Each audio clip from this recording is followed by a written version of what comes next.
भारत को स्वतंत्र कराने में भारतीय नारियों का बहुत बड़ा हाथ रहा है। स्वतंत्रता के आंदोलन में उन्होंने पुरुषों के साथ कंधे से कंधा मिलाकर काम किया है। ऐसी नारियों में सरोजिनी नायडू का नाम प्रथम पंक्ति में आता है। सरोजिनी का जन्म हैदराबाद में हुआ। इनके पिता डॉक्टर एस.टी. नायडू अघोरनाथ चट्टोपाध्याय थे। उन्होंने हैदराबाद में निजाम कॉलेज की स्थापना की। वे वर्षों तक इस कॉलेज के प्राचार्य के पद पर कार्य करते रहे। इनकी माता श्रीमती वरदा सुंदरी भी सुशिक्षित महिला थीं। वे बंगाली में कविता लिखती थीं। बालिका सरोजिनी को पुस्तकों से बड़ा प्रेम था। आपको यह जानकर आश्चर्य होगा कि केवल 12 वर्ष की उम्र में ही उन्होंने हाई स्कूल की परीक्षा उत्तीर्ण कर ली थी। बचपन से ही कविता पढ़ने में उसकी रुचि थी। वो गाती भी बहुत अच्छा थी। जब मधुर स्वर में कविता पाठ करती थी, उसके माता पिता बड़े प्रसन्न होते। सरोजिनी स्वयं भी कविता लिखने लगी। 13 वर्ष की उम्र में ही उन्होंने एक बड़ी और सुंदर कविता लिख डाली। हैदराबाद के निजाम तो इतने प्रसन्न हुए कि उन्होंने सरोजिनी को छात्रवृत्ति देकर पढ़ने के लिए इंग्लैंड भेज दिया। इंग्लैंड में अपनी पढ़ाई के साथ साथ सरोजिनी अंग्रेजी में कविताएं भी लिखती रहीं। लोग उनकी कविताओं से बड़े प्रभावित हुए।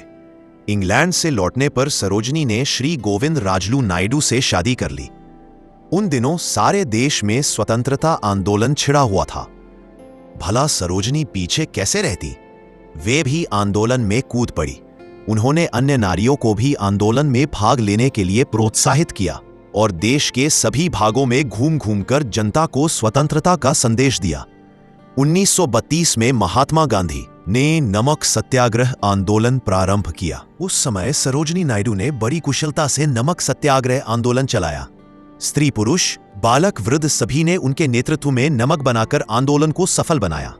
सरोजिनी की योग्यता और देश सेवा से प्रभावित होकर कांग्रेस ने उन्हें अपना अध्यक्ष चुना। इतनी बड़ी संस्था का अध्यक्ष होना किसी महिला के लिए बड़े सम्मान की बात थी। सरोजिनी नायडू एक कुशल वक्ता थी। उनकी वाणी में जादू था। जहां कहीं भी वे भाषण देने खड़ी हो जाती, लोगों की भीड़ टूट पड़ती थी। सत्याग्रह आंदोलन में कई बार सरोजिनी नायडू को जेल भी जाना पड़ा। बार बार जेल जाने से उनका स्वास्थ्य खराब हो गया, फिर भी वे उत्साह से देश सेवा के काम में लगी रही।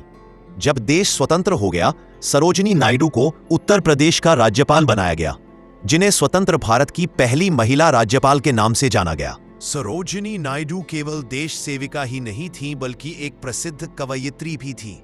उन्होंने अनेक कविताएं लिखी हैं, जिन्हें लोग बड़ी रुचि से पढ़ते हैं।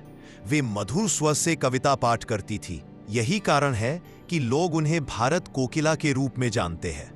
आज सरोजिनी नायडू हमारे बीच नहीं है, फिर भी देश की जो सेवा उन्होंने की है, उसके लिए वे सदा याद की जाएंगी।